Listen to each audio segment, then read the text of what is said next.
안녕하세요. 명절이 코앞입니다. 달력을 보는데 가슴이 먼저 내려앉았습니다.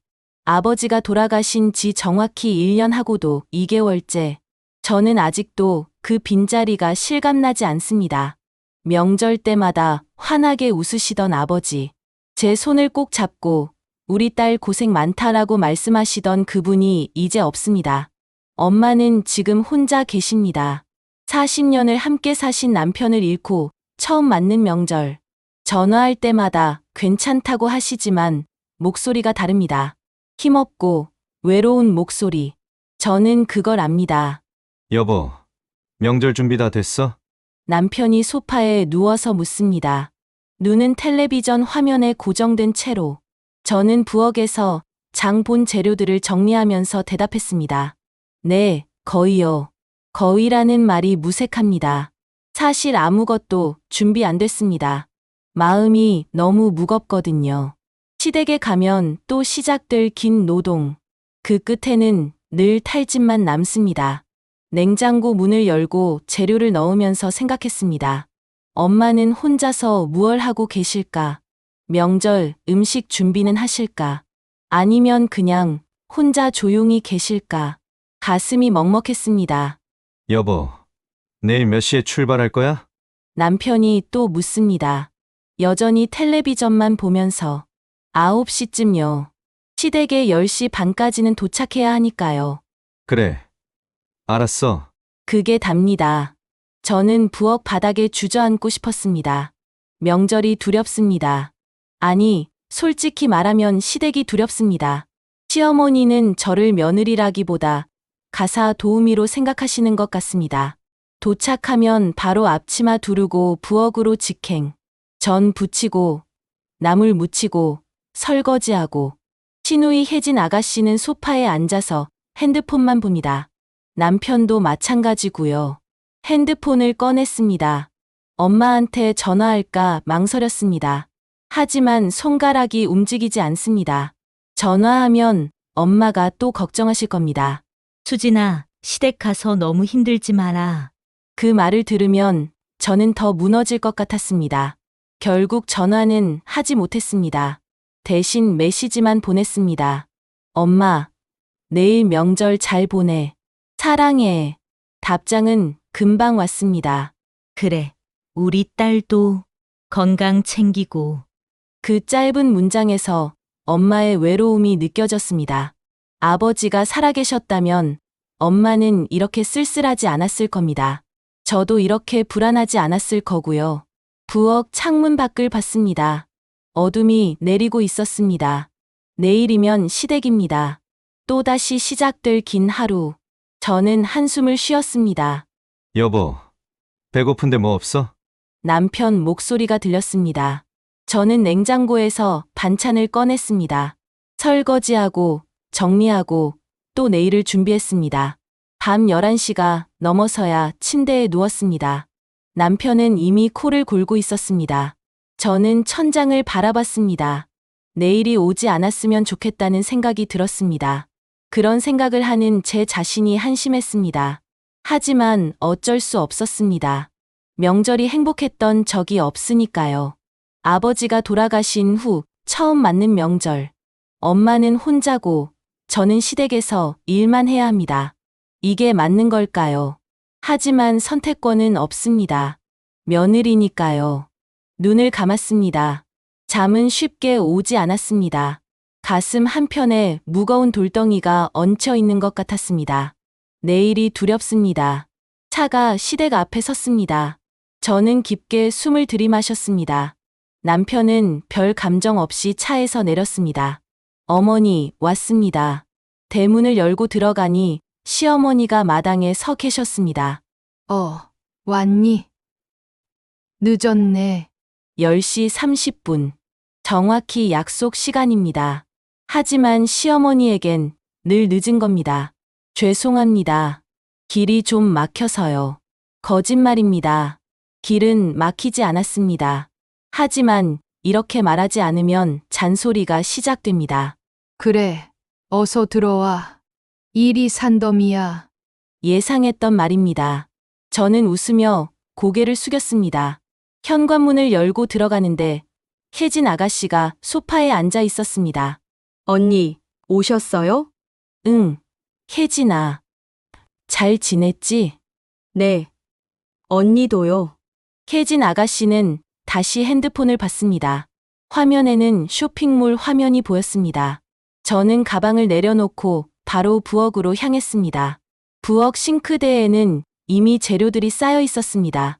무, 당근, 시금치, 고사리, 전 부칠 재료들도 그대로입니다. 아무것도 손대지 않으셨습니다. 저를 기다리신 겁니다. 며느리야, 전부터 붙여야지. 손님들 곧 온다.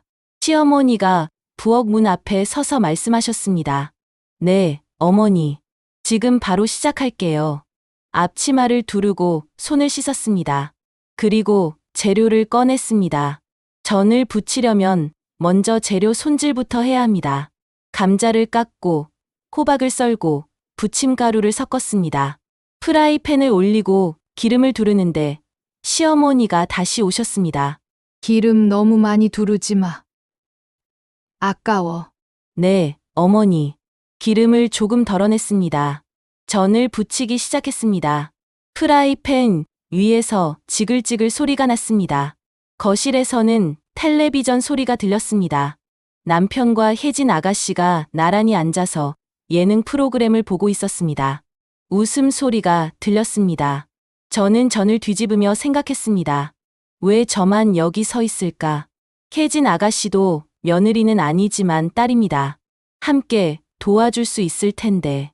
하지만 아무도 부엌으로 오지 않았습니다. 며느리야, 전 좀 더 붙여라. 이거 가지고는 부족해. 시어머니가 또 오셨습니다. 이미 20개는 붙였습니다. 손님이 몇 명이나 오신다는 걸까요? 네, 더 붙일게요. 대답하고 다시 프라이팬 앞에 섰습니다. 기름이 튀어서 손등에 닿았습니다.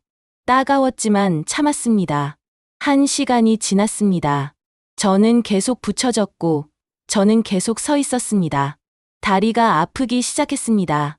허리도 뻐근했습니다. 나물은 언제 무칠 거야?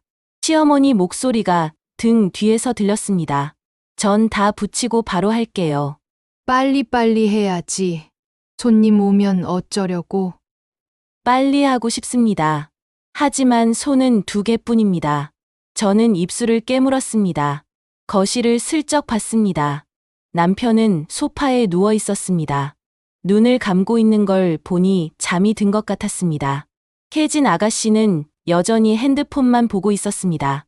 부엌으로 돌아왔습니다. 전을 접시에 담고 나물을 꺼냈습니다.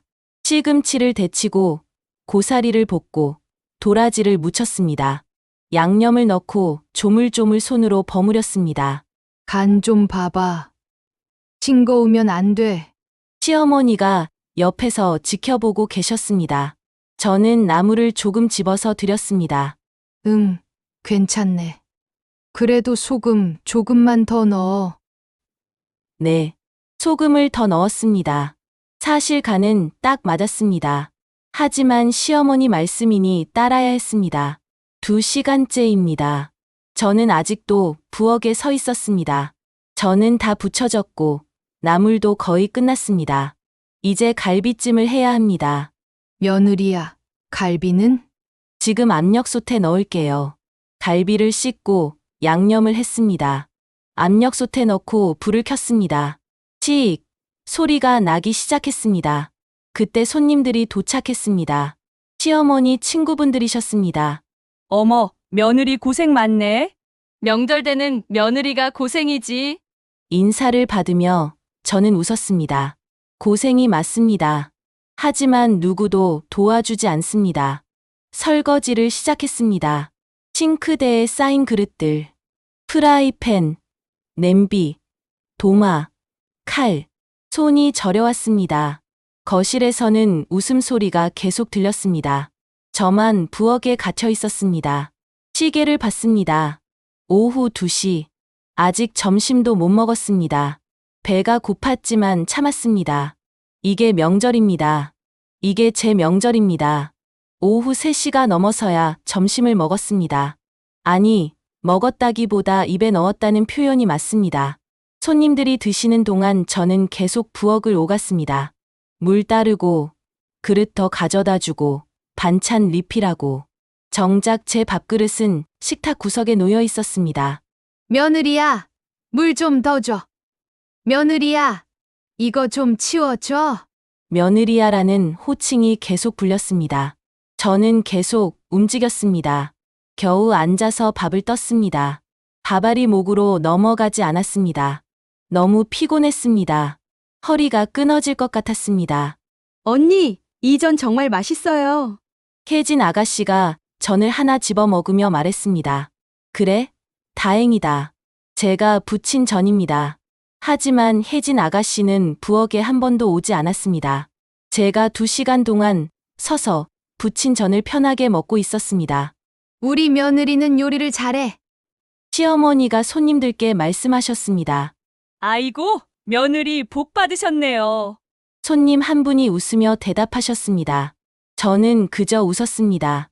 요리를 잘한다는 칭찬이 기쁘지 않았습니다. 그건 칭찬이 아니라 당연히 해야 할 일로 여겨지는 것 같았으니까요. 며느리야, 설거지 좀 해라. 그릇이 쌓였네. 밥 한 숟가락 더 뜨려던 손이 멈췄습니다. 아직 반도 못 먹었습니다. 네, 어머니. 밥그릇을 내려놓고 일어났습니다. 배는 여전히 고팠지만 어쩔 수 없었습니다. 싱크대 앞에 섰습니다. 기름때 묻은 그릇들이 산처럼 쌓여 있었습니다. 뜨거운 물을 틀고 수세미를 들었습니다. 설거지를 하는데 허리가 욱신거렸습니다. 아침부터 계속 서 있었습니다. 앉을 시간이 없었습니다. 거실을 슬쩍 봤습니다. 남편은 여전히 소파에 누워 있었습니다. 혜진 아가씨는 핸드폰으로 사진을 찍고 있었습니다.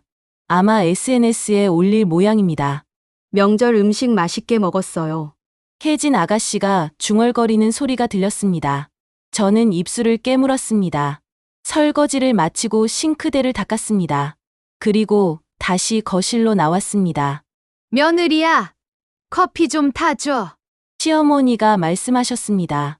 친구 4분이 계셨습니다. 5잔을 타야 합니다. 네. 부엌으로 돌아가서 커피를 탔습니다. 설탕은 1스푼, 프림은 2스푼. 시어머니가 좋아하시는 비율입니다. 커피를 들고 나갔습니다. 한 분 한 분 들이면서 고개를 숙였습니다. 며느리 참 성실하네. 손님 한 분이 말씀하셨습니다. 에이, 뭘요? 당연한 건데. 시어머니가 웃으며 대답하셨습니다. 당연한 것. 저는 그 말이 가슴에 박혔습니다. 소파 한쪽에 앉았습니다. 잠깐이라도 쉬고 싶었습니다. 하지만 앉자마자 시어머니 목소리가 들렸습니다. 며느리야, 과일 좀 깎아줘. 과일까지. 저는 다시 일어났습니다. 부엌에서 사과와 배를 깎았습니다. 칼을 쥔 손이 떨렸습니다. 너무 피곤했습니다. 과일을 접시에 담아서 내갔습니다. 친구분들이 고맙다고 하셨습니다. 저는 또 웃었습니다. 며느리는 왜 이렇게 힘이 없어 보여? 시어머니가 갑자기 말씀하셨습니다. 손님들 앞에서 혜진이는 항상 생기가 넘치는데. 비교였습니다. 저와 혜진 아가씨를 비교하신 겁니다. 얼굴이 뜨거워졌습니다. 창피했습니다. 화가 났습니다. 죄송합니다. 요즘 좀 피곤해서요. 피곤하면 쉬어야지. 왜 그렇게 힘없이 다녀? 쉬라고요. 언제 쉬라는 건가요? 아침부터 지금까지 단 10분도 쉬지 못했습니다. 네, 어머니. 더 이상 말하지 않았습니다. 말해봤자 소용없습니다. 친구분들이 가신 후 저는 다시 부엌으로 갔습니다. 또 설거지가 쌓여 있었습니다. 커피잔, 과일 접시, 숟가락. 손을 씻고 또 설거지를 시작했습니다. 물이 차가웠습니다. 손이 빨개졌습니다. 시계를 봤습니다. 오후 5시. 저녁 준비를 해야 합니다. 냉장고를 열었습니다. 저녁 재료들이 들어 있었습니다. 생선, 야채, 국거리. 한숨이 나왔습니다. 하지만 참았습니다. 누구한테 보일까봐 가스레인지 앞에 섰습니다. 생선을 굽기 시작했습니다. 연기가 피어올랐습니다. 거실에서는 텔레비전 소리만 들렸습니다. 남편과 혜진 아가씨는 여전히 소파에 앉아 있었습니다. 저만 부엌에서 홀로 일했습니다. 명절이 언제 끝날까요? 이 긴 하루가 언제 끝날까요? 가슴 속에서 무언가가 끓어오르기 시작했습니다. 참고 또 참았습니다. 하지만 한계가 있었습니다. 여보, 저녁 먹고 친정 잠깐 다녀와도 될까요? 저녁상을 차리면서 남편에게 물었습니다. 목소리가 떨렸습니다. 응. 아, 그래? 다녀와. 남편은 고개도 돌리지 않았습니다. 텔레비전만 보고 있었습니다. 시어머니께 말씀드렸습니다. 어머니, 친정에 잠깐 다녀오겠습니다.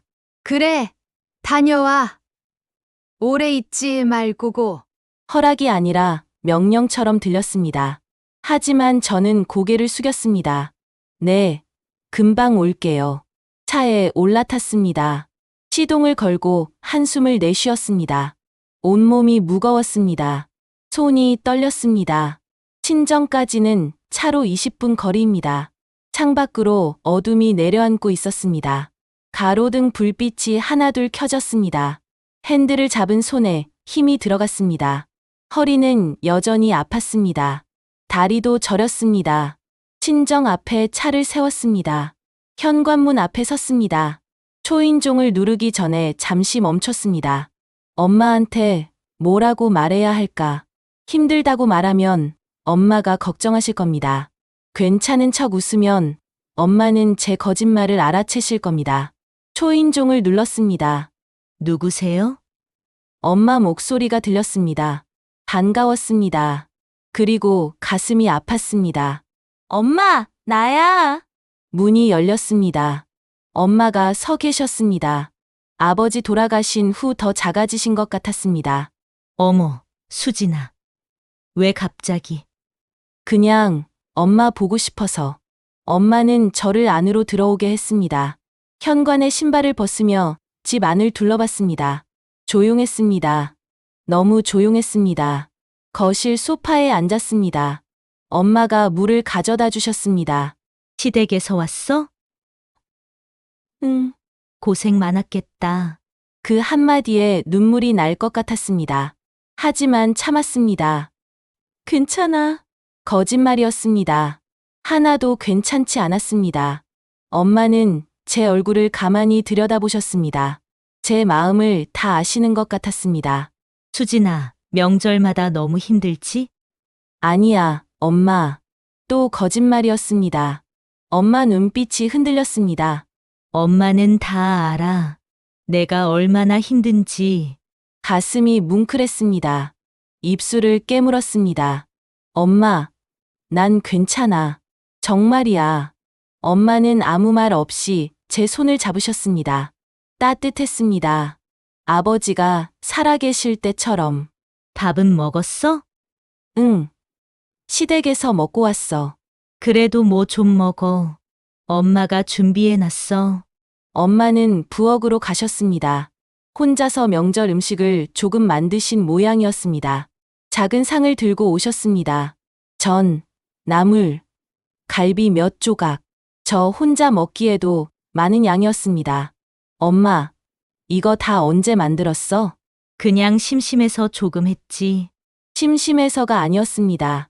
외로우셨던 겁니다. 혼자서 명절을 보내시면서 전을 하나 집어 먹었습니다. 엄마가 부친 전이었습니다. 맛이 달랐습니다. 시댁에서 부친 전과는 맛있어, 엄마. 그래, 많이 먹어. 엄마는 제가 먹는 걸 지켜보셨습니다. 미소를 지으셨지만 눈빛은 슬퍼 보였습니다. 식사를 마치고 설거지를 하려는데 엄마가 말리셨습니다. 됐어, 수진아. 엄마가 할게. 아니야, 내가 할게. 넌 시댁에서 하루 종일 일했잖아. 쉬어. 엄마는 제 팔을 잡아당기셨습니다. 저는 소파에 앉았습니다. 엄마가 설거지하시는 뒷모습을 봤습니다. 허리가 굽으셨습니다. 언제 저렇게 늙으셨을까? 가슴이 아팠습니다. 거실 시계를 봤습니다. 8시. 시댁으로 돌아가야 합니다. 엄마, 나 이제 가봐야 해. 엄마가 부엌에서 나오셨습니다. 손을 닦으시면서 벌써? 좀 더 있다 가지. 시어머니가 오래 있지 말라고 하셔서 엄마 얼굴이 어두워졌습니다. 하지만 아무 말씀 하지 않으셨습니다. 그래, 조심해서 가고. 현관에서 신발을 신었습니다. 엄마가 제 옆에 서 계셨습니다. 수진아, 응, 엄마, 너무 힘들면 말해. 엄마한테라도.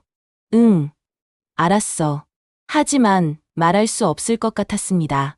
엄마도 힘드실 텐데 제 하소연까지 들으시게 할 수는 없었습니다. 엄마를 안았습니다. 작고 따뜻한 엄마. 눈물이 날 것 같았지만 꾹 참았습니다. 엄마, 사랑해. 나도 사랑한다. 우리 딸. 차에 올라탔습니다. 백미러로 엄마를 봤습니다. 현관 앞에 서서 손을 흔드시고 계셨습니다. 시동을 걸었습니다. 차가 움직이기 시작했습니다. 백미러 속 엄마가 점점 작아졌습니다. 눈물이 흘러내렸습니다. 참고 참았던 눈물이었습니다. 핸들을 잡은 손이 떨렸습니다. 왜 이렇게 살아야 할까? 시댁에서는 일만 하고 친정에서는 걱정만 끼치고 저는 어디에도 편하게 있을 수 없었습니다. 신호등 앞에서 차가 멈췄습니다. 눈물을 닦았습니다. 시댁에 가면 또 웃어야 합니다. 울면 안 됩니다. 빨간불이 초록불로 바뀌었습니다. 엑셀을 밟았습니다. 시댁이 가까워질수록 가슴이 답답했습니다. 숨쉬기가 힘들었습니다. 시댁 앞에 차를 세웠습니다. 잠시 멈춰 섰습니다. 거울을 보고 눈가를 확인했습니다. 울었던 흔적이 남아 있었습니다. 화장을 고쳤습니다. 립스틱을 다시 발랐습니다. 웃는 연습을 했습니다. 차에서 내렸습니다. 대문을 열고 들어갔습니다. 다녀오셨어요? 캐진 아가씨가 소파에서 말했습니다. 여전히 핸드폰을 보고 있었습니다. 네. 거실로 들어갔습니다. 남편은 텔레비전을 보고 있었습니다. 시어머니는 보이지 않으셨습니다. 여보, 다녀왔어요. 응. 그게 답니다. 제가 어디 갔다 왔는지, 엄마는 어떠셨는지 아무것도 묻지 않았습니다. 부엌으로 갔습니다. 설거지가 쌓여 있었습니다. 저녁 먹고 난 그릇들이었습니다. 앞치마를 다시 둘렀습니다. 수돗물을 틀었습니다. 그릇을 씻기 시작했습니다. 친정에서 느꼈던 짧은 평화는 사라졌습니다. 다시 일상으로 돌아온 겁니다. 설거지를 하면서 생각했습니다. 엄마는 지금 뭐 하고 계실까? 혼자서 텔레비전이라도 보고 계실까? 아니면 그냥 조용히 앉아 계실까? 가슴이 아팠습니다. 엄마도 외롭고 저도 외로웠습니다. 그릇을 씻는 손이 느려졌습니다. 물소리만 들렸습니다. 며느리야, 설거지 끝났어? 시어머니 목소리가 들렸습니다. 네, 거의 다 됐습니다. 다 하고 방 청소 좀 해라. 손님들 왔다 가서 지저분해. 네, 대답했지만 몸이 움직이지 않았습니다. 너무 피곤했습니다. 하지만 어쩔 수 없었습니다. 설거지를 마치고 걸레를 들었습니다. 방을 닦기 시작했습니다. 무릎을 꿇고 바닥을 닦았습니다. 허리가 끊어질 것 같았습니다. 손목이 아팠습니다. 시계를 봤습니다. 밤 10시. 하루가 끝나가고 있었습니다. 하지만 제 일은 아직 끝나지 않았습니다. 방 청소를 마치고 일어섰습니다. 어지러웠습니다. 벽을 짚고 서 있었습니다. 며느리야, 내일 아침 일찍 일어나야 해. 친척들 또 온다. 시어머니 말씀이 들렸습니다. 네, 알겠습니다. 내일도 똑같은 하루가 기다리고 있었습니다. 방으로 들어갔습니다. 남편은 이미 침대에 누워 있었습니다. 여보, 나 좀 힘든데. 작게 말했습니다. 남편이 들었으면 좋겠다고 생각했습니다. 응. 뭐, 아니에요. 아무것도 아니에요. 그래. 자자. 남편은 눈을 감았습니다. 저도 침대에 누웠습니다. 천장을 바라봤습니다. 친정에서 느꼈던 따뜻함이 떠올랐습니다. 엄마의 손, 엄마의 목소리, 엄마가 붙여준 전, 그리고 혼자 서 계시던 엄마의 뒷모습. 눈물이 또 흘렀습니다. 소리 없이 울었습니다. 내일은 또 어떻게 버텨야 할까? 아버지가 계셨다면 달랐을까? 엄마도 외롭지 않고 저도 이렇게 힘들지 않았을까? 하지만 아버지는 없습니다. 엄마는 혼자고 저는 여기 있습니다. 눈을 감았습니다. 잠이 오지 않았습니다. 가슴 속 무언가가 계속 끓어오르고 있었습니다. 언젠가는 터질 것 같았습니다. 하지만 언제 터질지는 저도 몰랐습니다. 내일일지, 모레일지, 아니면 바로 지금일지도 몰랐습니다. 손을 꽉 쥐었습니다. 주먹 안에 손톱이 박혔습니다. 참아야 합니다. 조금만 더, 조금만 더. 하지만 한계는 분명히 있었습니다. 그리고 저는 그 한계에 거의 다다르고 있었습니다. 아침 6시에 눈이 떠졌습니다. 자명종이 울리기도 전이었습니다. 몸이 기억하고 있었습니다. 명절 아침은 일찍 시작된다는 걸. 남편은 여전히 깊은 잠에 빠져 있었습니다. 코를 골며 편안하게 자고 있었습니다. 저는 조용히 일어났습니다. 허리가 뻐근했습니다. 어제 하루 종일 서 있었던 여파였습니다. 세수를 하고 옷을 갈아입었습니다. 거울을 봤습니다. 눈 밑에 다크서클이 짙었습니다. 파운데이션을 두껍게 발랐습니다. 부엌으로 갔습니다. 시어머니는 이미 나와 계셨습니다. 일찍 일어났네. 네, 어머니. 오늘 친척들 많이 온다. 정신 없을 거야. 정신없을 거라는 말이 위협처럼 들렸습니다. 네, 준비 열심히 하겠습니다. 아침밥을 차렸습니다. 밥, 국, 반찬 몇 가지. 간단했지만 손이 많이 갔습니다. 남편과 혜진 아가씨가 일어나서 식탁에 앉았습니다. 저는 밥을 퍼서 드렸습니다. 며느리야, 너도 앉아서 먹어. 시어머니가 말씀하셨습니다. 하지만 앉자마자 또 일이 생겼습니다. 며느리야, 물 좀 더 줘. 며느리야, 김치 좀 더 가져와. 밥을 먹는 둥, 마는 둥 했습니다. 계속 일어나야 했으니까요. 아침을 치우고 본격적으로 준비를 시작했습니다. 오늘은 친척들이 온다고 했습니다. 어제보다 더 많은 음식을 만들어야 했습니다. 며느리야, 잡채부터 해라. 네, 어머니. 잡채를 만들기 시작했습니다. 당면을 삶고, 야채를 썰고, 고기를 볶았습니다. 손이 쉴 틈이 없었습니다. 11시쯤 친척들이 도착하기 시작했습니다. 큰아버님 댁, 작은아버님 댁, 고모님 댁, 인사를 했습니다. 고개를 숙이고 또 숙였습니다. 허리가 아팠지만 참았습니다. 어머, 며느리 얼굴이 피곤해 보이네. 고모님이 말씀하셨습니다. 아니에요. 괜찮습니다. 명절 때 며느리가 제일 고생이지. 모두들 웃으셨습니다. 저도 따라 웃었습니다. 하지만 웃음이 나오지 않았습니다. 부엌으로 돌아갔습니다. 음식을 더 준비해야 했습니다. 며느리야, 전 더 붙여야겠어. 사람이 많아. 네. 다시 프라이팬 앞에 섰습니다. 어제도 섰던 그 자리에 전을 붙이기 시작했습니다. 기름이 튀었습니다. 손등에, 팔에, 옷에 뜨거웠습니다. 1시간이 지났습니다. 2시간이 지났습니다. 저는 계속 서 있었습니다. 거실에서는 웃음소리가 계속 들렸습니다. 친척들이 모여서 이야기를 나누고 있었습니다. 남편도 그 안에 있었습니다. 사촌들과 이야기하며 웃고 있었습니다. 혜진 아가씨는 조카들과 놀아주고 있었습니다. 핸드폰으로 사진을 찍으며 저만 부엌에 갇혀 있었습니다. 며느리야, 설거지 좀 해라. 점심 준비를 하는 중인데도 설거지가 쌓였습니다. 싱크대가 그릇으로 가득했습니다. 손을 씻고 설거지를 시작했습니다. 뜨거운 물에 손이 빨개졌습니다. 언니, 잠깐 나와서 사진 찍어요. 혜진 아가씨가 부엌 문을 열고 말했습니다. 지금은 좀 금방이에요. 가족 사진 찍는데 언니만 없으면 이상하잖아요. 어쩔 수 없이 나갔습니다. 앞치마를 벗고 머리를 정리했습니다. 사진을 찍었습니다. 웃으라고 해서 웃었습니다. 하지만 제 웃음은 가짜였습니다. 사진을 찍고 다시 부엌으로 들어갔습니다. 설거지를 마저 했습니다. 점심시간이 됐습니다. 음식을 날랐습니다.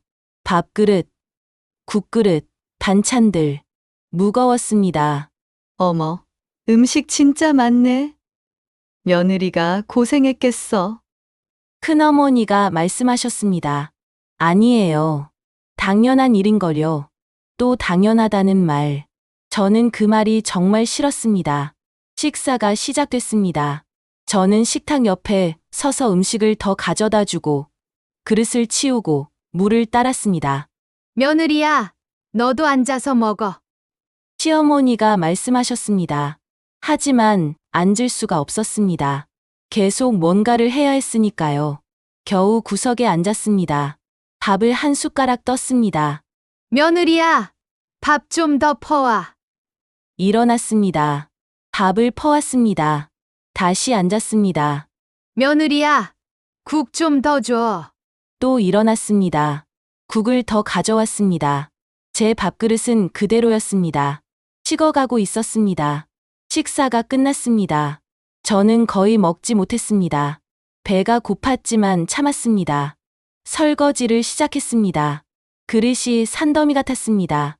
20명이 넘는 사람들이 먹었으니까요. 손이 저렸습니다. 허리가 아팠습니다. 다리가 후들거렸습니다. 하지만 멈출 수 없었습니다. 계속해야 했습니다. 며느리야, 커피 타야지. 설거지가 끝나지도 않았는데 커피를 타라고 하셨습니다. 네, 금방 하겠습니다. 손을 닦고 커피를 탔습니다. 20잔이 넘었습니다. 손목이 아팠습니다. 커피를 들고 나갔습니다. 한 분 한 분 드렸습니다. 고개를 숙이고 또 숙였습니다. 며느리 정말 성실하네. 우리 며느리도 저렇게 일했으면 좋겠어. 칭찬이 칭찬처럼 들리지 않았습니다. 그저 더 많은 일을 하라는 압박처럼 느껴졌습니다. 부엌으로 돌아왔습니다. 다시 설거지를 마저 했습니다. 오후 4시가 됐습니다. 저는 아침부터 지금까지 계속 일했습니다. 쉰 시간이 없었습니다. 몸이 한계였습니다. 손이 떨렸습니다. 시야가 흐려졌습니다. 벽을 짚고 서 있었습니다. 숨을 크게 쉬었습니다. 며느리야, 괜찮아? 시어머니가 부엌으로 들어오셨습니다. 네, 괜찮습니다. 얼굴이 안 좋은데. 좀 쉬어. 아니에요. 할 일이 많아서요. 그래도 몸은 챙겨야지. 말씀만 그렇게 하실 뿐이었습니다. 실제로 쉬라는 건 아니었습니다. 며느리야, 저녁 준비해야지. 친척들 저녁 먹고 간다. 역시나였습니다. 네, 냉장고를 열었습니다. 저녁 재료들이 있었습니다. 또 요리를 시작해야 했습니다. 가스레인지 앞에 섰습니다. 불을 켰습니다. 연기가 피어올랐습니다. 가슴 속에서 무언가가 끓어올랐습니다. 분노였습니다. 좌절이었습니다. 억울함이었습니다. 참고 참았지만 이제는 정말 한계였습니다. 손이 떨렸습니다. 눈물이 날 것 같았습니다. 하지만 울 수 없었습니다. 여기서 무너지면 안 됐습니다. 저는 입술을 깨물고 요리를 계속했습니다. 하지만 마음속 깊은 곳에서 알고 있었습니다. 이제 곧 폭발할 거라는 걸. 저녁 준비가 한창이었습니다.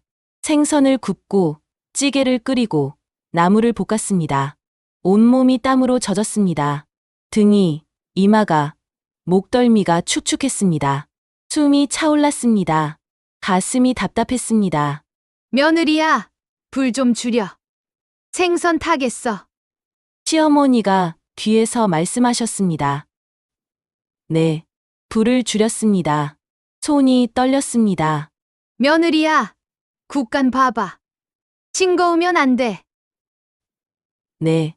국을 떠서 맛을 봤습니다. 간이 딱 맞았습니다. 소금 좀 더 넣어. 어머니, 간이 맞는데요. 처음으로 반박했습니다. 저도 놀랐습니다. 내가 먹어봤는데 싱거워. 넣으라니까 넣어.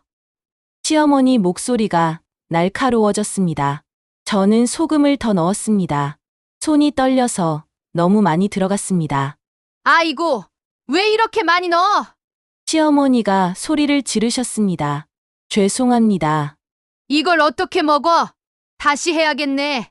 다시 하라는 말에 뭔가가 끊어졌습니다. 어머니, 제가 처음에 간이 맞다고 며느리가 대들어. 시어머니한테. 대든 게 아니었습니다. 사실을 말한 것뿐이었습니다. 아니에요. 그게 아니라 너 요즘 왜 그래? 표정도 안 좋고 말투도 건방지고. 건방지다는 말에 가슴이 무너졌습니다. 죄송합니다. 미안하다고만 하지 말고 제대로 해. 명절 음식을 이따위로 하면 어떡해? 이따위라는 말. 그 말이 제 안에 있던 모든 걸 터뜨렸습니다. 어머니, 왜? 저 정말 열심히 했습니다. 목소리가 떨렸습니다. 열심히 한 게 이거야? 국도 제대로 못 끓이고. 어제부터 지금까지 쉬지 않고 일했습니다. 그게 며느리 도리지. 당연한 거 아니야. 또 당연하다는 말. 그 말이 마지막 한 방울이었습니다. 무언가가 와르르 무너졌습니다. 참고 또 참았던 모든 것들이 더 이상 못해요. 제 목소리가 아니었습니다. 너무 컸습니다. 너무 날카로웠습니다. 거실이 조용해졌습니다. 모두가 멈췄습니다. 뭐라고? 시어머니가 놀란 얼굴로 저를 봤습니다. 더 이상 못한다고요. 손이 앞치마 끈으로 갔습니다. 풀었습니다. 벗었습니다. 며느리야, 너 지금 뭐 하는 거야? 앞치마를 바닥에 던졌습니다. 천 조각이 바닥에 떨어졌습니다. 죄송합니다. 저 나가겠습니다. 부엌을 나왔습니다. 거실을 지나갔습니다. 친척들이 모두 저를 봤습니다. 놀란 표정으로, 입을 벌린 채로 남편이 일어났습니다. 여보, 왜 그래? 진정해. 진정하라고요? 당신은 하루 종일 뭐 했는데요? 남편 얼굴이 굳었습니다. 친척들 앞에서 망신을 당한 얼굴이었습니다. 여보, 일단 안으로 들어가서. 싫어요. 나가겠어요. 현관으로 향했습니다. 신발을 신었습니다. 손이 떨려서 제대로 신기지 못했습니다. 며느리야, 어디 가는 거야? 시어머니가 따라오셨습니다. 잠깐만 나갔다 올게요. 지금 친척들이 다 있는데. 죄송합니다. 대문을 열었습니다. 뛰쳐나왔습니다. 뒤에서 목소리들이 들렸습니다. 시어머니, 남편, 친척들. 하지만 돌아보지 않았습니다. 계속 걸었습니다. 어디로 가야 할지 몰랐습니다. 친정에 가면 엄마가 걱정하실 겁니다. 친구 집에 갈 수도 없었습니다. 명절인데 그냥 걸었습니다. 목적지 없이 10분쯤 걸었을까. 공원이 보였습니다. 공원 벤치에 앉았습니다. 다리에 힘이 풀렸습니다. 주위를 둘러봤습니다. 아무도 없었습니다. 명절이니까 다들 집에 있을 겁니다. 저만 여기 혼자 앉아 있었습니다. 한심했습니다. 명절에 집을 뛰쳐나온 며느리, 갈 곳도 없는 며느리, 눈물이 났습니다. 참았던 눈물이 쏟아졌습니다. 어깨가 떨렸습니다. 소리 내어 울었습니다. 왜 이렇게 됐을까? 왜 저는 이렇게 살고 있을까? 결혼할 때는 행복할 줄 알았습니다. 남편과 사랑하며 살 줄 알았습니다. 하지만 현실은 달랐습니다. 명절마다 일만 하고 존중받지 못하고 당연하다는 말만 들었습니다. 울고 또 울었습니다. 눈물이 멈추지 않았습니다. 핸드폰이 울렸습니다. 남편이었습니다. 받지 않았습니다. 다시 울렸습니다. 또 받지 않았습니다. 세 번째 울렸을 때 받았습니다. 여보, 남편 목소리가 들렸습니다. 대답하지 않았습니다. 목이 메었습니다. 어디야? 집으로 와. 싫어요. 사람들이 다 있어. 창피하게 왜 그래? 창피하다는 말. 제 마음은 묻지 않고 창피하다는 말만. 저도 창피해요. 명절마다 혼자 일만 하는 게. 무슨 소리야? 다들 도와주잖아. 누가요? 당신은 소파에 누워만 있었잖아요. 남편이 말문이 막혔습니다. 일단 들어와. 어머니가 화나셨어. 저도 화났어요. 여보, 이러지 말고. 지금은 혼자 있고 싶어요. 나중에 들어갈게요. 전화를 끊었습니다. 벤치에 기댔습니다. 하늘을 봤습니다. 어둠이 내리고 있었습니다. 별이 하나둘 보이기 시작했습니다. 차가운 바람이 불었습니다. 추웠습니다. 하지만 시댁으로 돌아가고 싶지 않았습니다. 여기가 더 편했습니다. 아무도 없고, 아무도 저를 부르지 않고, 아무 일도 하지 않아도 되는 이곳이. 눈물을 닦았습니다. 손등으로, 옷소매로. 한참을 그렇게 앉아 있었습니다. 시간이 얼마나 지났을까? 핸드폰을 봤습니다. 7시 반이었습니다. 부재중 전화가 15통이었습니다. 남편, 시어머니, 혜진 아가씨. 문자도 여러 통 와 있었습니다. 어디야? 빨리 와. 집으로 와. 어머니 화나셨어. 언니, 괜찮아요? 읽고 지웠습니다. 답장하지 않았습니다. 발소리가 들렸습니다. 누군가 다가오고 있었습니다. 고개를 들었습니다. 남편이었습니다. 여기 있었구나. 남편이 벤치 옆에 섰습니다. 어떻게 찾았어요? 근처 공원일 거라고 생각했어. 남편이 제 옆에 앉았습니다. 둘 사이에 어색한 침묵이 흘렀습니다. 집에 가자. 싫어요. 왜 이래? 명절 후유증이야? 명절 후유증. 그렇게 간단한 문제가 아니었습니다. 후유증이 아니에요. 그럼 뭔데? 저 정말 힘들어요. 목소리가 떨렸습니다. 힘들면 말을 하지. 왜 갑자기 저렇게 나가?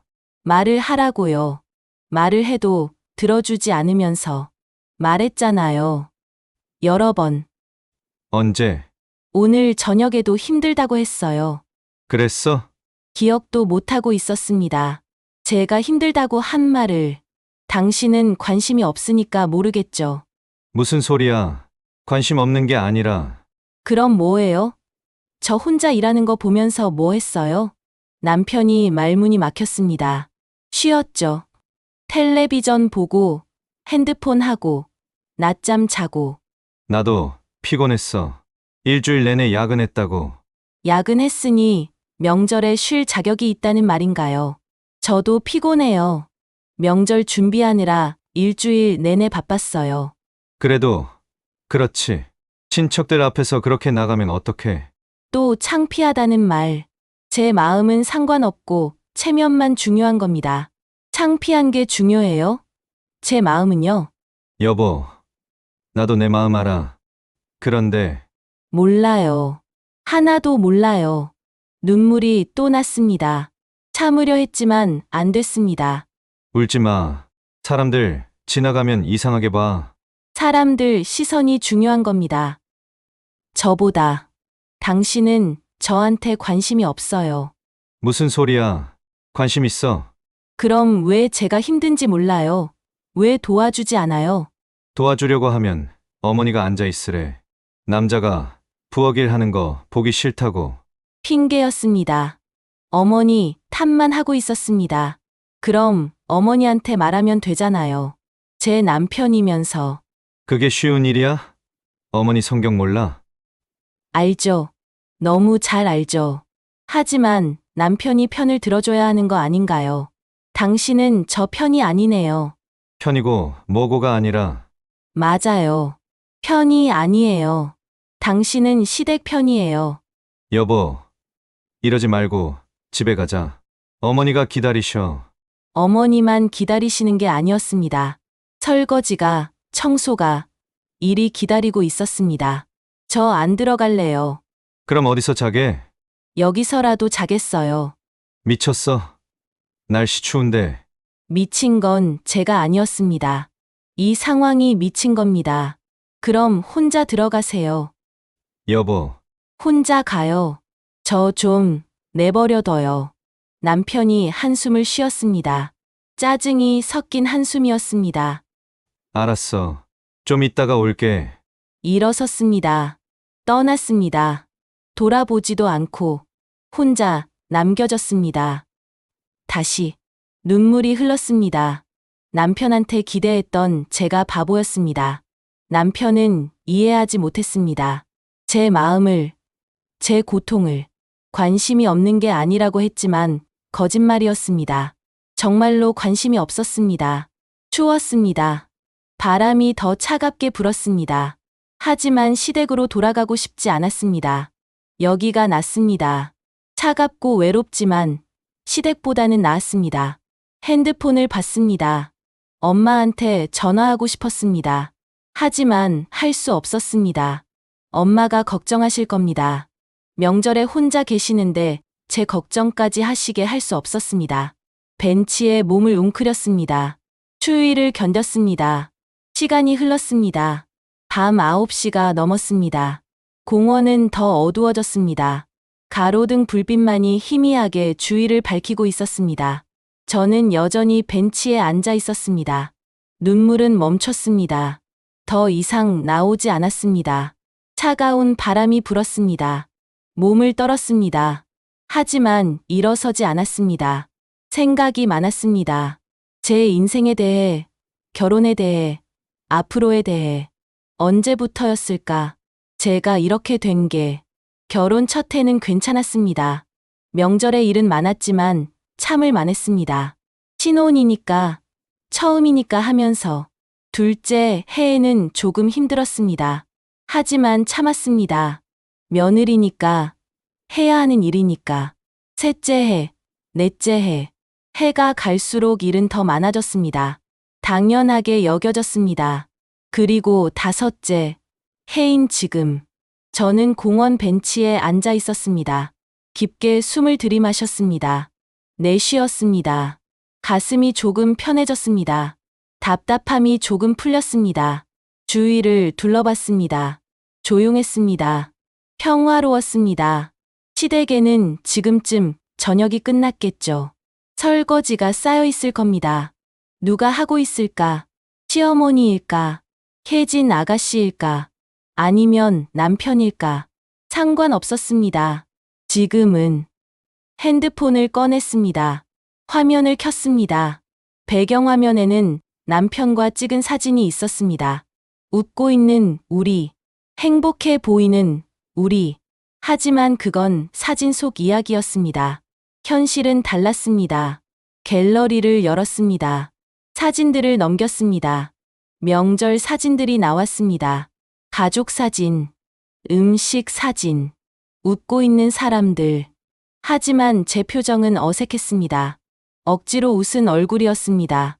사진을 끄고 눈을 감았습니다. 아버지 얼굴이 떠올랐습니다. 환하게 웃으시던 아버지. 우리 딸, 힘들지? 시댁 가지 말고 친정에 있어. 아버지가 살아계실 때 하신 말씀이었습니다. 그때는 괜찮다고, 행복하다고 말했습니다. 거짓말이었지만 아버지는 아셨을 겁니다. 제가 힘들다는 걸. 하지만 말씀하지 않으셨습니다. 아빠, 작게 불러봤습니다. 아무도 대답하지 않았습니다. 아빠, 나 힘들어. 바람만 불었습니다. 왜 나를 두고 가셨어? 목이 메었습니다. 하지만 울지 않았습니다. 이미 많이 울었으니까. 고개를 들어 하늘을 봤습니다. 별이 많았습니다. 반짝이고 있었습니다. 아버지도 저 별 중 하나가 되셨을까? 저를 보고 계실까? 아빠, 나 잘못 살고 있는 것 같아. 별은 그저 반짝였습니다. 이렇게 사는 게 맞는 건지 모르겠어. 천천히 말했습니다. 혼잣말이었지만 누군가에게 말하는 것 같았습니다. 나도 사람이야. 존중받고 싶어. 쉬고 싶어. 목소리가 떨렸습니다. 명절 때문에 항상 죽어라 일만 하는 건 싫어. 처음으로 제 마음을 솔직하게 말했습니다. 누구에게 들릴 리 없지만 나를 위해서도 살고 싶어. 그 말을 하는 순간 뭔가가 풀렸습니다. 가슴 속 응어리가 맞았습니다. 저도 살고 싶었습니다. 저를 위해서 며느리로서만이 아니라 아내로서만이 아니라 딸로서만이 아니라 저 자신으로서 숨을 깊게 쉬었습니다. 차가운 공기가 폐를 채웠습니다. 그리고 천천히 내쉬었습니다. 조금 편해졌습니다. 마음이 벤치에서 일어났습니다. 다리가 저렸습니다. 오래 앉아 있었나 봅니다. 몸을 펴고 스트레칭을 했습니다. 뻐근했던 몸이 조금 풀렸습니다. 공원을 천천히 걸었습니다. 목적 없이 그냥 나뭇가지가 바람에 흔들렸습니다. 낙엽이 바닥에 굴러다녔습니다. 계절은 겨울로 가고 있었습니다. 모든 게 변하고 있었습니다. 저도 변해야 했습니다. 더 이상 참기만 하면 안 됐습니다.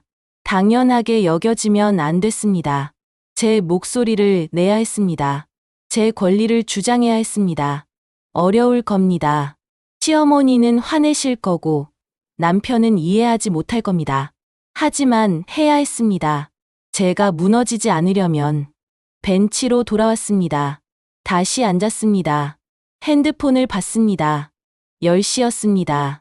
집으로 돌아가야 할 시간이었습니다. 하지만 조금 더 있고 싶었습니다. 이 평화로운 곳에 눈을 감았습니다. 바람 소리를 들었습니다. 나무잎 부딪히는 소리를. 마음이 차분해졌습니다. 오늘 일어난 일을 생각했습니다. 앞치마를 던진 것, 뛰쳐나온 것, 후회되지 않았습니다. 오히려 시원했습니다. 처음으로 제 감정을 폭발시킨 겁니다. 참지 않고, 물론 결과는 좋지 않았습니다. 시어머니는 화나셨고, 남편은 이해하지 못했고, 친척들은 수근거렸을 겁니다. 하지만 상관없었습니다. 중요한 건 제가 더 이상 참지 않기로 했다는 겁니다. 핸드폰이 울렸습니다. 남편이었습니다. 받았습니다. 여보, 응, 집에 와. 늦었어. 알아. 지금 오는 거야? 조금 있다가. 친척들 다 갔어. 어머니랑 혜진이만 있어. 그래. 설거지는 내가 했어. 남편이 설거지를 했다는 말에 조금 놀랐습니다. 고마워. 미안해. 내가 좀 더 신경 썼어야 했는데. 처음으로 미안하다는 말을 들었습니다. 응, 들어와. 이야기하자. 알았어. 곧 갈게. 전화를 끊었습니다. 일어섰습니다. 옷에 먼지를 털었습니다. 시댁으로 돌아가야 했습니다. 피할 수 없었습니다. 하지만 이제는 달랐습니다. 예전의 제가 아니었습니다. 오늘 밤 벤치에 앉아서 깨달았습니다. 저도 존중받을 자격이 있다는 걸, 쉴 권리가 있다는 걸, 그리고 제 목소리를 낼 수 있다는 걸. 공원을 나왔습니다. 시댁으로 향했습니다. 걸으면서 생각을 정리했습니다. 시어머니께 뭐라고 말할지, 남편에게 뭐라고 할지 두렵지 않았습니다. 오히려 마음이 단단해졌습니다. 이제는 참지 않을 겁니다. 당당하게 말할 겁니다. 시댁 대문 앞에 섰습니다. 깊게 숨을 들이마셨습니다. 문을 열었습니다. 새로운 시작이었습니다. 대문을 열고 들어갔습니다. 현관불이 켜져 있었습니다. 신발을 벗고 안으로 들어갔습니다. 거실에 시어머니와 남편이 앉아 있었습니다. 혜진 아가씨는 보이지 않았습니다. 아마 방으로 들어간 모양이었습니다. 왔니? 시어머니가 말씀하셨습니다. 목소리가 차갑게 식어 있었습니다. 네. 저는 거실로 걸어갔습니다. 소파에 앉지 않고 그 앞에 섰습니다. 시어머니가 저를 쳐다봤습니다. 눈빛이 날카로웠습니다. 할 말 있어? 네, 있습니다. 그래, 말해봐. 오늘 그 꼴이 뭐야? 꼴이라는 표현. 예전 같았으면 움츠러들었을 겁니다. 하지만 지금은 아니었습니다. 죄송합니다. 하지만 저도 할 말이 있습니다. 시어머니 눈썹이 올라갔습니다. 놀란 표정이었습니다. 며느리가 시어머니한테 할 말이? 네. 남편이 제 팔을 잡았습니다. 그만하라는 신호였습니다. 하지만 저는 팔을 뿌리쳤습니다. 남편이 놀란 얼굴로 저를 봤습니다. 저는 사람입니다. 시어머니가 미간을 찌푸렸습니다. 무슨 소리야? 저도 사람이라고요. 며느리이기 전에 한 사람입니다. 목소리가 떨리지 않았습니다. 또렷했습니다. 당연한 거 아니야. 당연하지 않습니다. 어머니는 저를 사람으로 대하지 않으셨어요. 뭐? 시어머니 얼굴이 붉어졌습니다. 여보, 남편이 제 이름을 불렀습니다. 하지만 저는 멈추지 않았습니다. 저는 이틀 동안 쉬지 않고 일했습니다. 밥도 제대로 못 먹었고 앉을 시간도 없었습니다. 명절이니까 당연한 거 아니야. 당연하지 않습니다. 제 목소리가 커졌습니다. 남편이 벌떡 일어났습니다. 여보, 진정해. 진정 안 해요. 저 진정할 수 없어요. 시어머니를 똑바로 봤습니다. 어머니, 저는 며느리입니다. 하지만 가정부가 아닙니다. 지금 뭐라는 거야? 제 몸을 존중해 주세요. 제 마음을 존중해 주세요. 시어머니가 소파에서 일어났습니다. 화가 나신 모습이었습니다. 너 지금 나한테 대들고 있는 거야? 대드는 게 아닙니다. 말씀드리는 겁니다. 말씀? 그게 말씀이야? 네. 존중받고 싶다는 말씀입니다. 시어머니와 저 사이에 긴장이 흘렀습니다. 남편은 어쩔 줄 몰라 했습니다. 나는 너를 존중했어. 아닙니다. 당연하다고만 하셨죠. 며느리 돌이라고만 하셨죠. 그게 잘못됐어? 잘못됐습니다. 단호하게 말했습니다. 시어머니 얼굴이 더 붉어졌습니다. 너, 오늘 정말 어머니, 저도 쉬고 싶습니다. 명절 때 제 가족도 보고 싶습니다. 친정 갔다 왔잖아. 잠깐이었습니다. 그것도 어머니 눈치 보면서요. 시어머니가 말문이 막혔습니다. 제 엄마는 혼자 계십니다. 아버지 돌아가신 후 처음 맞는 명절인데 저는 시댁 일만 했습니다. 목소리가 떨렸습니다. 하지만 계속 말했습니다. 저도 딸입니다. 엄마와 시간을 보내고 싶습니다. 그래서 오늘 그렇게 나간 거야? 나간 건 잘못했습니다. 하지만 저는 한계였습니다. 한 개? 네. 더 이상 참을 수 없었습니다. 시어머니가 한숨을 쉬었습니다. 길고 깊은 한숨이었습니다. 나도 며느리였어. 똑같이 했어. 하지만 저는 어머니가 아닙니다. 시어머니가 저를 봤습니다. 눈빛이 조금 흔들렸습니다. 다음 명절부터는 바뀌어야 합니다. 뭐가? 저만 일하는 거요. 다 같이 해야 합니다. 남자들이 부엌일을? 왜 안 됩니까? 다 같이 먹는 음식인데요. 남편이 제 옆에 섰습니다. 어머니, 제 잘못입니다. 제가 도와줬어야 했는데 남편이 처음으로 제 편을 들었습니다. 정훈아, 너 맞아. 어머니, 아내 말이 맞습니다. 저도 반성했습니다. 시어머니가 소파에 주저앉았습니다. 힘이 빠진 모습이었습니다. 저는 시어머니 앞에 무릎을 꿇었습니다. 어머니, 저 이 집 며느리 그만두고 싶지 않습니다. 시어머니가 고개를 들었습니다. 하지만 이렇게는 못 살겠습니다. 서로 존중하면서 살고 싶습니다. 가족으로서요. 시어머니, 눈가가 붉어졌습니다. 울고 계시는 걸까요? 나도 힘들었어. 작은 목소리였습니다. 시어머니 모시고 명절 준비하고 나도 며느리 시절 힘들었어. 알아요, 어머니. 그래서 너도 당연히 해야 한다고 생각했나 봐. 시어머니가 눈물을 닦았습니다. 미안하다. 처음 듣는 말이었습니다. 시어머니의 사과. 어머니, 내가 얼마나 힘들었는지 몰랐어. 아니, 알면서도 모른 척 했나 봐. 괜찮습니다. 괜찮지 않아. 내가 잘못했어. 시어머니가 제 손을 잡았습니다. 따뜻했습니다. 다음부터는 달라질게. 혜진이도 시키고 정훈이도 시킬게. 고맙습니다. 넌 좀 쉬어. 많이 피곤했지. 눈물이 났습니다.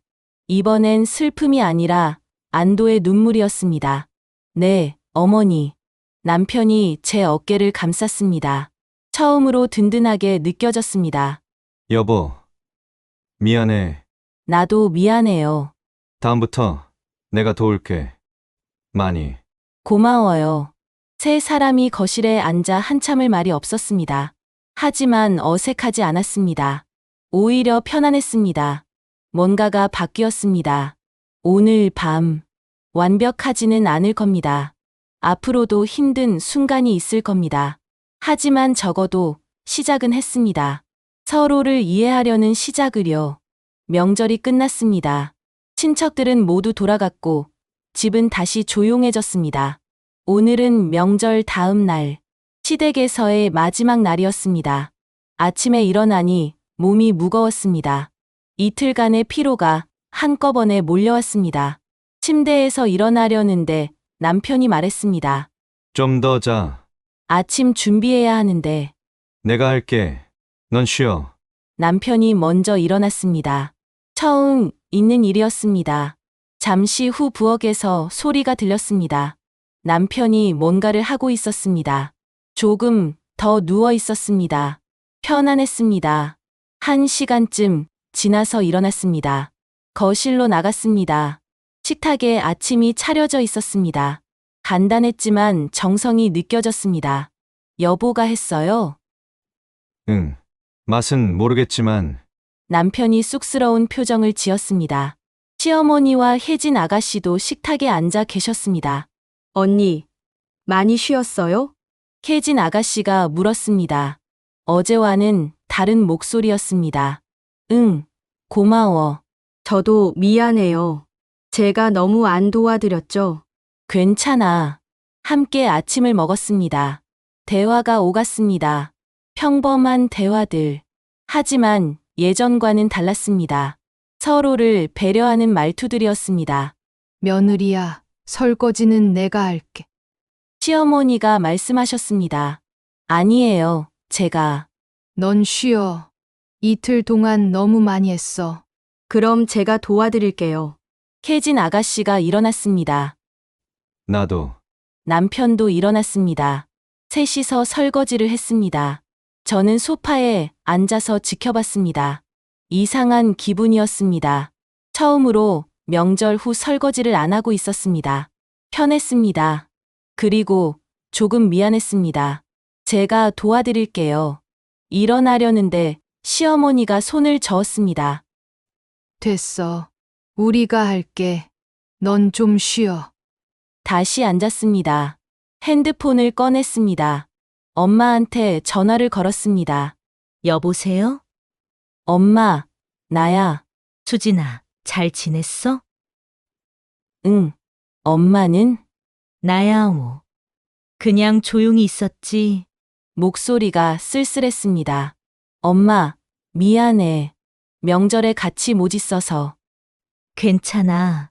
시댁 가야지. 다음 명절엔 친정에도 갈게. 시간 더 내서. 그래? 정말. 응. 남편이랑 어머니한테 말했어. 뭐라고 하시던데? 좋다고 하셨어. 거짓말이었습니다. 아직 정확히 말하지 않았으니까. 하지만 할 겁니다. 꼭.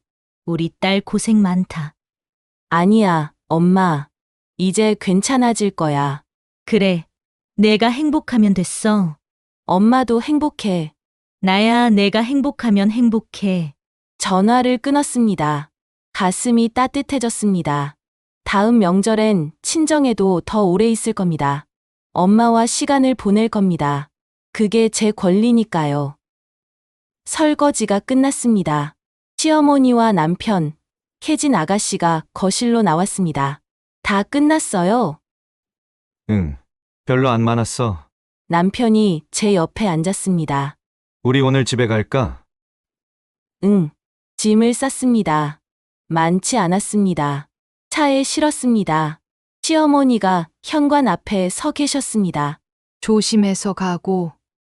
네, 어머니. 안녕히 계세요. 며느리야, 네, 고맙다.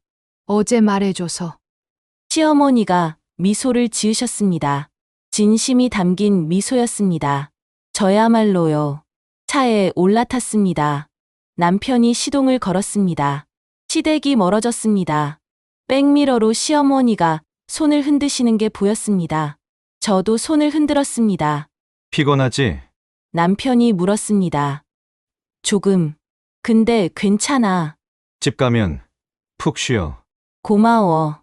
나도 반성 많이 했어. 앞으로 잘할게. 응. 믿을게. 남편 손을 잡았습니다. 따뜻했습니다. 창밖을 봤습니다. 하늘이 맑았습니다.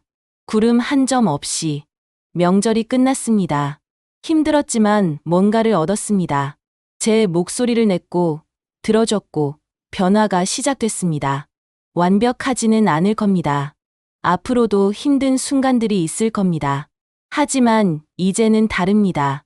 저는 더 이상 혼자가 아닙니다. 더 이상 참기만 하지 않습니다. 제 몸을 챙길 겁니다. 제 마음을 존중할 겁니다. 그리고 당당하게 살 겁니다. 며느리이기 전에 한 사람으로서요. 집에 도착했습니다. 짐을 내렸습니다. 현관문을 열고 들어갔습니다. 우리 집이었습니다. 편안했습니다. 소파에 앉았습니다. 남편이 물을 가져다 줬습니다. 쉬어. 저녁은 내가 시킬게. 고마워. 핸드폰을 꺼냈습니다. 엄마한테 문자를 보냈습니다. 엄마, 잘 들어왔어. 다음에 꼭 보러 갈게. 사랑해. 답장이 바로 왔습니다. 그래. 우리 딸. 잘 쉬어. 나도 사랑한다. 핸드폰을 내려놓았습니다. 눈을 감았습니다. 피곤했지만 마음은 편했습니다. 이번 명절은 힘들었습니다. 하지만 의미 있었습니다. 제가 바뀌었고 주변도 바뀌기 시작했으니까요. 명절은 누구나 힘듭니다. 특히 며느리들에게는.